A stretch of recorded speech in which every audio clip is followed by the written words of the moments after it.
আসসালামু আলাইকুম। ভিডিওটি স্কিপ করবেন না, ভিডিওটি সম্পূর্ণ শুনে যাবেন। বাংলাদেশে এখন বর্তমানে একটা প্রবলেম হয়েছে।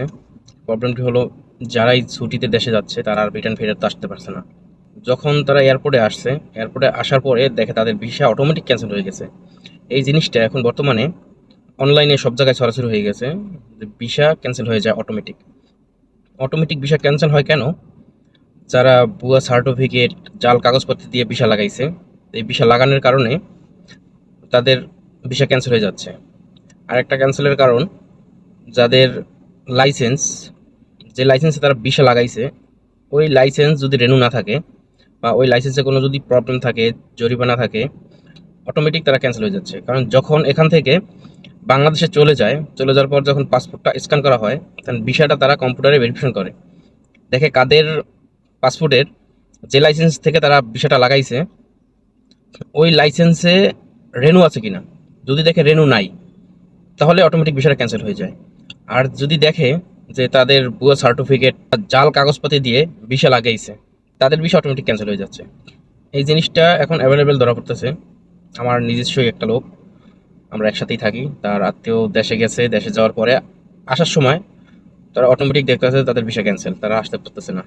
কিছুদিন আগে আবুধাবিতে, আবুধাবি থেকে গেছে, তাদের ভিসা ক্যান্সেল হয়ে গেছে। দুবাইতেও আসার সময়, দুবাইতে যখন আসবে তখন দেখা যায় তাদের ভিসা ক্যান্সেল, এই ক্যান্সেল হয়ে যাচ্ছে। এই জিনিসটা প্রচুর পরিমাণের প্রবলেমের সৃষ্টি করতেছে। লোকজন দেশে যাবে, যাইতে পারতেছে না আতঙ্কে, কখন কার ভিসা ক্যান্সেল হয়ে যায়। তো আতঙ্কের কিছু নাই, এই জিনিসটা কিছুদিন থাকবে। এখন মানে ইউএই সরকার তদন্ত করতেছে যে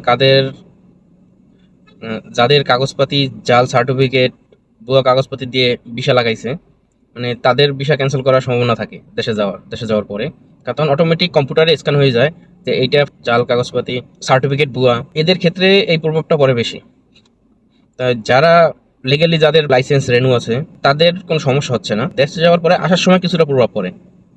তাই আপনারা যারা দেশে যাবেন, চিন্তা ভাবনা করে যাবেন। যাবার আগে আপনি চেক করবেন যে যেখান থেকে আপনি ভিসাটা লাগাইছেন, যার কাছ থেকে, তার লাইসেন্স রেনু আছে কিনা, বা তার লাইসেন্স নবায়ন করা আছে কিনা, সঠিক সব কিছু আছে কিনা সেটা যাচাই করে তারপরে দেশে যাওয়ার চিন্তা ভাবনা করবেন।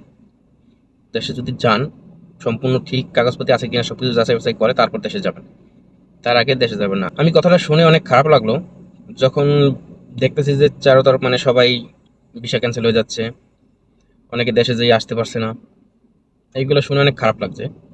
তাই আপনাদের সামনে আমি এই জিনিসটা তুলে ধরলাম। আমি সহজে লাইনের ভিতরে আসি না, অনলাইনের ভিতরে। যখন কোনো কিছু রিয়েলি শুনি, শোনার পরে যাই আমি অনলাইনে আসি।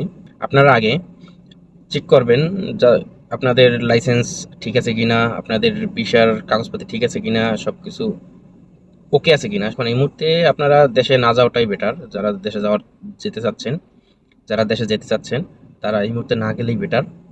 কারণ কখন কি হয়ে যায় বলা যাচ্ছে না। কারণ এমনিতে আমাদের বাংলাদেশের উপরে অনেক কিছু প্রভাব পড়ে। কোনো কিছু আপনারা একটু কোনো মানে এদিক সেদিক হলেই বাংলাদেশের উপর প্রভাব পড়ে যায়, ভিসা বন্ধ করে দেয়, ভিসা খোলে না, লাইসেন্স ক্যান্সেল করে দেয়, অটোমেটিক বিভিন্ন ধরনের প্রবলেমের সৃষ্টি হচ্ছে। তাই বলছি, আপনারা যে যা করবেন চিন্তা ভাবনা করে তারপরে করবেন। ভিডিওটি ভালো লাগলে সবাইকে শেয়ার করে দিবেন, আর চ্যানেলটা সাবস্ক্রাইব করে রাখবেন। আরও সত্য ঘটনা নিয়ে যে কোনো জিনিস আপডেট পেতে আমাদের চ্যানেলটি সাবস্ক্রাইব করে রাখবেন। ধন্যবাদ সবাইকে।